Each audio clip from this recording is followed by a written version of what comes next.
welcome everyone back to the second part of complicating claims, premises, propositions, and arguments. We looked at claims, premises, and propositions in the last lecture. Now we're going to be looking at arguments. There was a really helpful flowchart in our course review this week.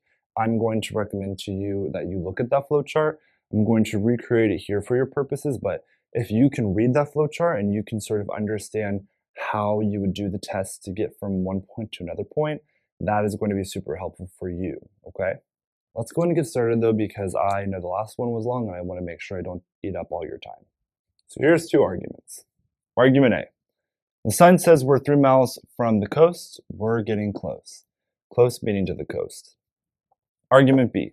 The coast is 3 miles away and there's water on the coast, so we're 3 miles away from the water. These are both arguments, right? This person thinks they're getting close to the coast. This person thinks they're 3 miles away from the water. Let's say I wanted to look at what we're doing here. Argument A. The sign says we're 3 miles from the coast. We're getting close. What is the thing they believe? That they're getting close. So this is the conclusion of the argument. Why do they believe it? Because the sign says we're 3 miles from the coast. Premise and their conclusion. Let's look at argument B now. The coast is 3 miles away, and there's water on the coast, so we're 3 miles away from the water. What do they believe? Believe they're 3 miles away from the water. Why do they believe it? Because the coast is 3 miles away, there's water on the coast. Premise 1. Premise 2. Conclusion. This person thinks they're close to the coast. Why do they believe it? Because the sign says it. This person thinks they're 3 miles from the water. Why do they believe that? The coast is 3 miles away and there's water on the coast.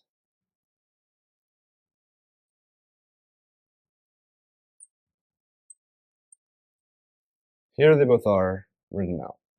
Let's look at the reasoning here. Watch this. So let's say the sign says we're 3 miles from the coast, and you believe that's true. Check mark, I think that's true. Conclusion is we're getting close to the coast. Is it possible that the sign says that, but you don't think we're getting close to the coast? Of course it is. Let's imagine that we are walking and we got a hotel 4 miles from the coast. I am walking alongside you. You say, look, that sign says we're 3 miles from the coast. We're getting close. And I look at you like you're crazy. Because I'm like, we are 1/4 of the way. We are not close. That argument is not yet done enough to prove the conclusion beyond any reasonable doubt. That's different, importantly, from argument B. Watch. We're 3 miles from the coast. Let's say I think that's true. There's water on the coast. Let's say I think that's true. We're 3 miles away from the water. It's impossible. Impossible.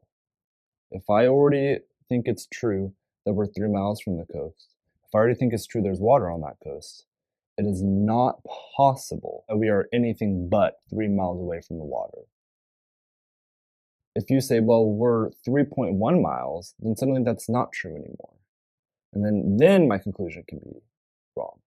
But if you say that's true, it is not possible that this argument is not true. Why is that? These two arguments are doing two different things. Argument A is doing induction. Remember that example I gave you when I introduced the process of inference? Induction is using inference in your argument. Sign said we were close from the water, and I made an educated guess that we're close. But that could be wrong. I could have made a bad inference. Deduction means, here's what I knew, and there were all of these different possibilities, different ways I could have finished the circle.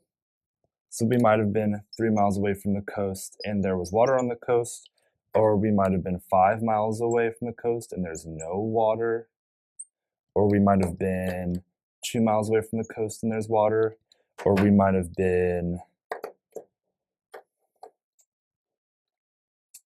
3 miles away from the coast and there's no water. But watch what I did. We're 3 miles from the coast.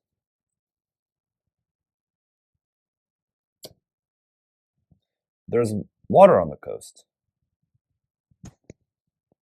Only one guess remains. I have deduced, I have eliminated, I have made it so that there can be no other option but the one that completed my circle. That's the difference here. Induction are arguments that make the conclusion likely or probable. Likely or probable. Deductive arguments are arguments that make the conclusion necessary or guaranteed. It could not possibly be so. If all of the premises were true in that argument, that anything but my conclusion was true. It was necessary that it was true. It was guaranteed to be true if all of my premises were true. The logical structure of my argument made it so that nothing other than my conclusion could ever be true. I've deduced every other option. That's different than inductive arguments. I looked at what I knew, I made an educated guess that was likely or probable. Most arguments we make are here, by the way. We usually are making inductive arguments. Deductive arguments are arguments that are perfect and they cannot possibly be wrong. You could have disagreed with my conclusion, even if you granted me my premises. You could not have disagreed with my conclusion here if you granted me my premises. So that's going to be the first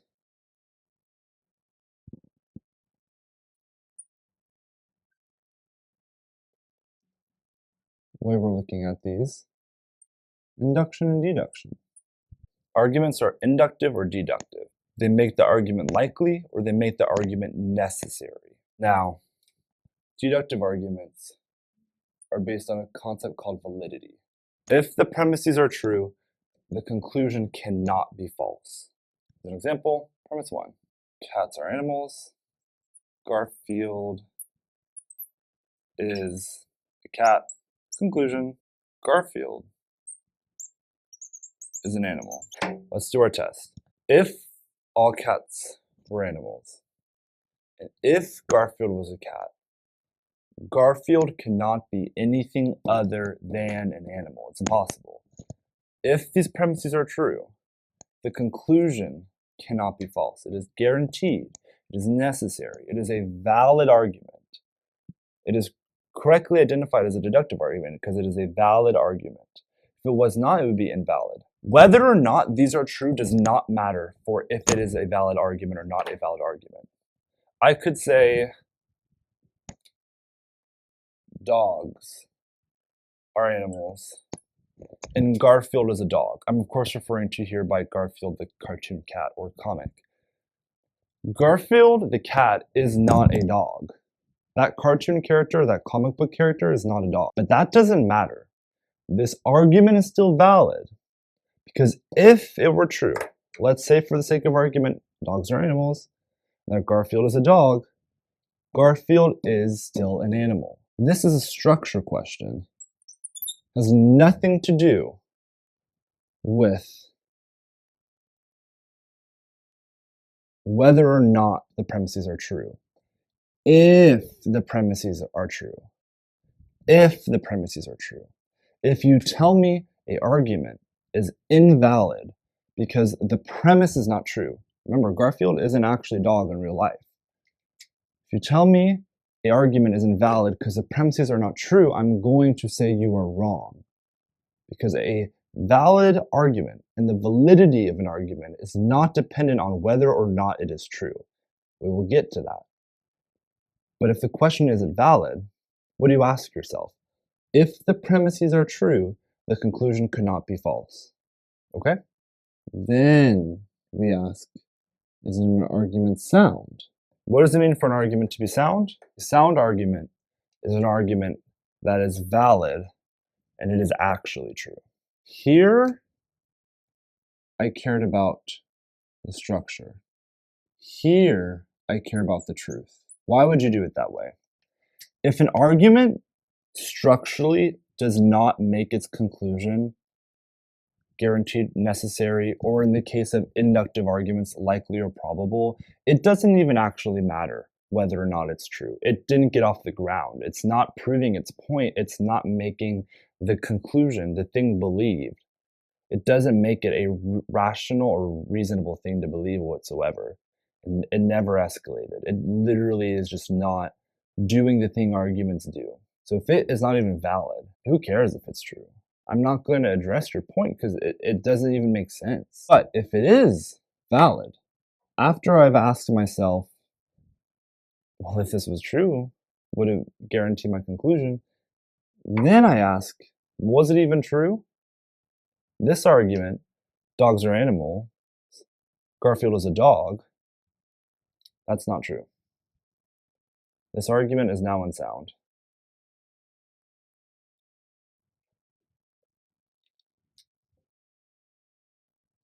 If I go back,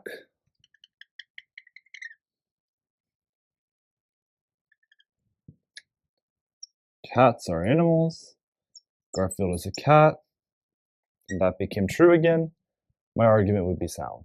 Why? Because the soundness of an argument is determined on if it is valid. This argument is still valid. If it was not valid, if it said cats are animals, Garfield is a cat, therefore my hair is gray, it would be invalid, and all invalid arguments are automatically unsound. That's the opposite of sound, unsound. But if it is valid and it is true, then it is sound, okay? Inductive arguments are strong or weak. I'm sure you've heard someone say before, that's a strong argument, or they've said that's a weak argument. That's because most arguments people make are inductive, right? Very, very rarely, unless you are a philosopher or a scientist or a mathematician, are the arguments you've made so strong that they've deduced any possibility of you being wrong. Those kind of things are actually like math equations. Most of the time, arguments are inductive. We are making guesses in our reasoning, and those are strong or they're weak. What is the test for a strong argument? This is going to feel like deja vu. If the premises are true, the conclusion is likely. Let's look at this. Here's an argument. The thing I believe is Sarah probably has a phone. Why do I believe it? Let's say I know, as a matter of fact, and I made this up, but let's say I know that 95% of students at OSU have a phone, and let's say I know Sarah's a student at OSU. Let's pretend, for the sake of argument, both of these things are true. Therefore, Sarah probably has a phone. Yeah, that's probably true. It's still that question mark type of thing, right? 5% of students still don't have a phone. So Sarah might not have a phone, but it's probably true she has a phone because if 95% of students have a phone at OSU and she's one of these types of students at OSU, then I have a 95% shot at being right. My conclusion is likely. It likely is the case that Sarah has a phone. It's different than valid, right?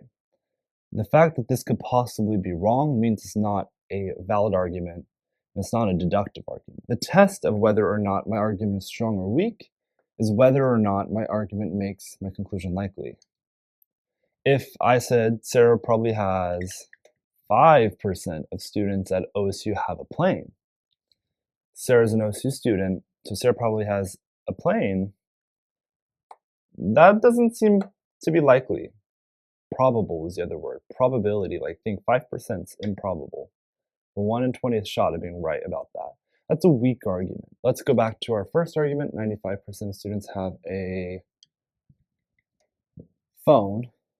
Let's say you found out only 40% of students actually have a phone. So this is not true. Is my argument weak now? No.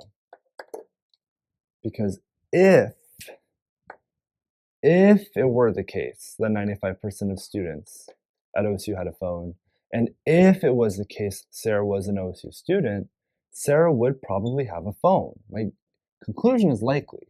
That truth question has nothing to do with the strength of an argument. Whether or not an argument is true becomes relevant later with cogent arguments. What are cogent arguments? Cogent arguments are strong and actually true. Let me change this up a bit to an example I know is true. Most Americans have a phone. Sarah is an American. Sarah probably has a phone. Let's see if this is a strong argument. If most Americans have a phone, and if Sarah's an American, yeah, Sarah probably would have a phone. So it's strong. Let's see if it's cogent. That word is pronounced cogent. Cogent. Most Americans do have a phone. Just a fact. And I know Sarah who's an American that I'm thinking of. So, my argument is cogent. Sarah probably has a phone. Let's say I imagine an example, 5% of Americans who get a flu vaccine turn into a werewolf. Premise 2, Sarah got a flu vaccine. Conclusion, Sarah probably won't become a werewolf.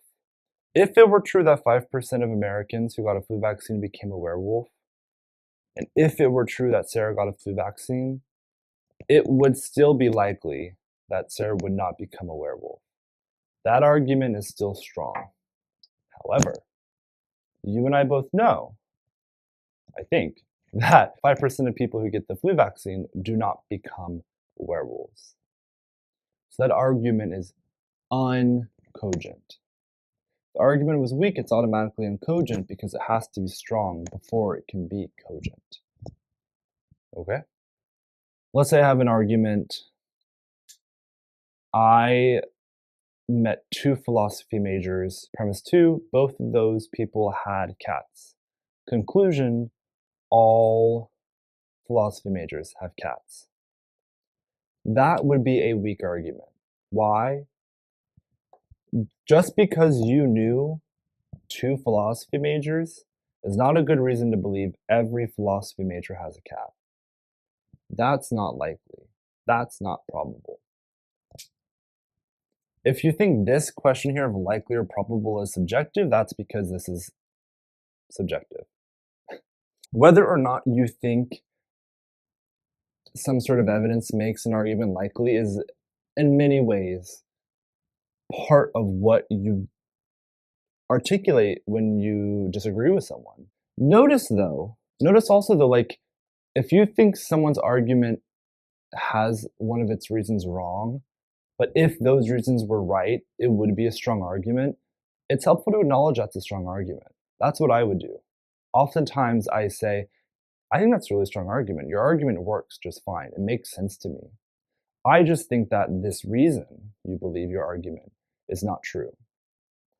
They have a strong argument that is uncogent, in my opinion.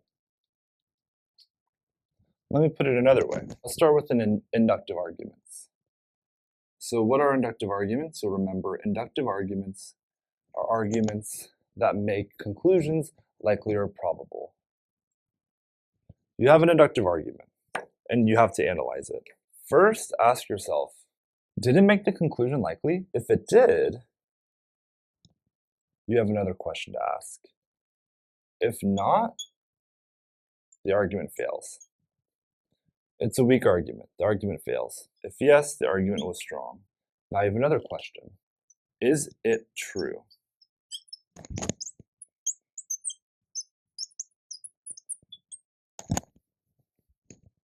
That is awful. If it's true, the argument's cogent.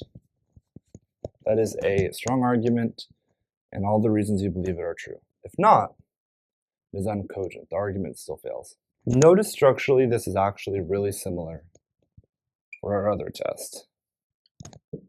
We'll turn to deductive arguments. Did it make the conclusion what? What are deductive arguments? They're arguments that make their conclusion necessary or guaranteed. So your first question is, did it make the conclusion guaranteed? If yes, it's valid. If not, it's invalid. Then you ask, is it true? If yes, it's sound. If no, it's unsound. If I give you a deductive argument, and I ask you, Was this argument valid? Remembering, strong, weak, valid, and valid are asking questions about structure of reasoning. If I ask you, is it valid? And you tell me, no, I don't think that's true. It's invalid. I will be very sad. Whether or not something is true has nothing to do with whether or not it is strong, weak, valid, or invalid. Nothing at all. It could not have less to do with the test of strength or validity. It can't be sound if it's invalid. But you tell me an argument's invalid, but it's sound, you don't know what sound means. Question 1 has to come before question 2. Remember why? Why? Because if an argument can't get off the ground, it doesn't matter if it's true or not. It doesn't merit your response. It doesn't merit you analyzing whether or not it's based in reality. Because it doesn't prove the point. It doesn't do anything for the person who believes it. It's not a successful argument. It fails. Argument fails. Tell them it fails and direct them on a way to make it either guaranteed if they want to make a deductive argument or if they want to make an inductive argument to make it likely or probable. Those are the options. What are deductive arguments? They're arguments that make their conclusions guaranteed or necessary.